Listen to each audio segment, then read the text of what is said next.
Henry Cavill is a large chess piece in the Hollywood acting game, but it seems he's fallen down the route of being recast in two massive roles. Was recasting him a mistake? And is recasting as a whole something that ruins movies? Now, there's a few different levels to recasting in TV. The first one is when a big blockbuster character or a series gets a remake. The most obvious ones being Spider-Man, Superman, and Batman. Now, for these characters, recasting is a thing that has to happen for them to continue on as a character. Because these movies have had so many reboots where the characters are different every time, and it's under a different studio, so they want a fresh start and a new face. Sometimes this goes down a very bad path with the actors making an absolute mockery of the character.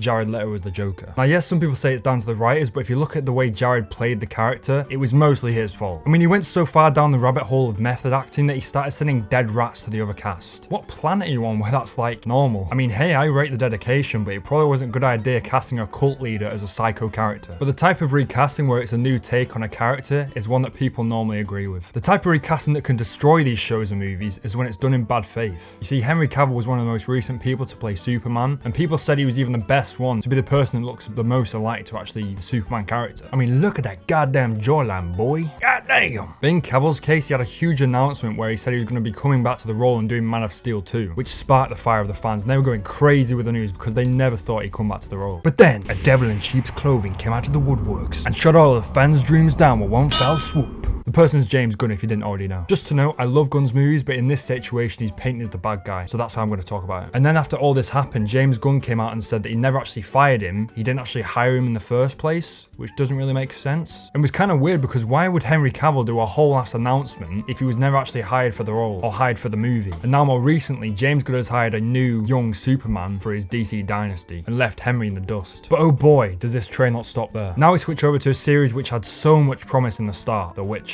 And I'll be the last person to say it. Henry Cavill was the perfect person to play Geralt of Rivia. And I don't think any other actor could have pulled the role off better. And if you disagree, then I think you need to rethink your life decisions. And to put it lightly, that motherfucker carried the whole goddamn show. Yes, Toss a Coin to Your Witcher was a banger. Toss a coin to your Witcher, oh Valley of Plenty. But there was not much else going on for the series. Mainly because the writers were complete garbo. I mean, if you hear some of the dialogue, boss, you'll probably throw up in your mouth listening to that. And this led to Henry Cavill actually quitting the series himself because of how badly they tarnished the original source material.